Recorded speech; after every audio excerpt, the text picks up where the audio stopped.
இப்போ வடக்கு பார்த்து ஒரு ஃப்ளாட்டு இல்லை எந்த திசை பார்த்த ஃப்ளாட்டாக இருந்தாலும் சரி, இந்த வடமேற்கு மூலையிலிருந்து வந்து ஒரு தெரு வந்து கண்டிப்பாக குத்துச்சு அப்படின்னா நிச்சயம் அந்த வீட்டில் இருக்கிறவங்க உங்களுடைய ஜாதகம் என்னதான் நல்லா இருந்தாலுமே கூட ஒரு நாள் ஒரு பொழுதாவது நிச்சயம் நீங்கள் கோர்ட்டு கேஸு வம்பு வழக்கு சார்ந்த விஷயத்தில் ஒரு ஸ்டேஷன் பக்கம் போய் நின்று ஆகணும். இது உங்களுடைய தலையெழுத்து, இது மாறவே மாறாது.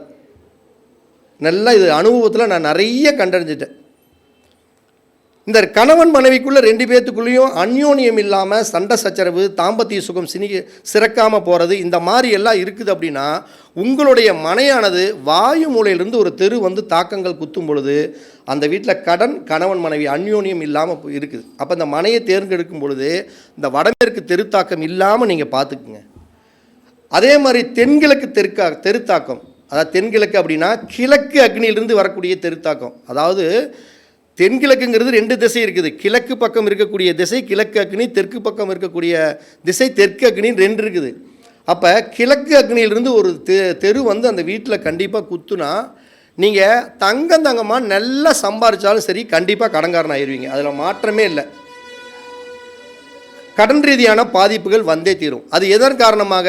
தன்னுடைய பேராசையின் காரணமாக கடன் வாங்கி கொண்டு அது கடைசியில் கட்ட முடியாமல் அவங்க நிறைய வருத்தத்தை அனுபவிப்பாங்க. அப்போ தென்கிழக்கு திசை தெருக்குத்து சிறப்பான பலனை தராது. அந்த தெருக்குத்து வராமல் நீங்கள் மனம் வாங்க முதல்ல பழகிக்கிங்க. அதே மாதிரி மேற்கு பார்த்த ஒரு ஃப்ளாட் அப்படின்னா அதுக்கு தென்மேற்கு மூலை சார்ந்த, அதாவது மேற்கு நிறுதியிலிருந்து வரக்கூடிய தெருக்குத்து உள்ள இடத்த தயவு செய்து வாங்காதீங்க. அப்படி வாங்கினீங்க அப்படின்னா அது மிகப்பெரிய அளவுக்கு பிரச்சனை கொடுத்துரும். என் அனுபவத்தில் என்ன பார்த்துருக்குறோம் அப்படின்னா, அதாவது மேற்கு நிறுதியிலிருந்து வரக்கூடிய ஒரு தெருக்குத்து அந்த வீட்டில் இருக்கக்கூடிய நல்ல ஒழுக்கமான பெண்களாக இருந்தாலும் அந்த பெண்களுடைய ஒழுக்கங்கள் தவறக்கூடிய சூழ்நிலைகள் இயற்கையாகவே வந்து விடுகிறது.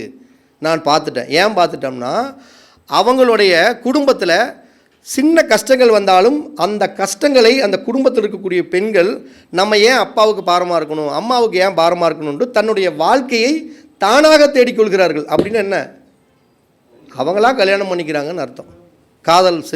காதல் சம்மந்தப்பட்ட விஷயத்தில் இது எல்லாமே நடக்கக்கூடிய சூழ்நிலை.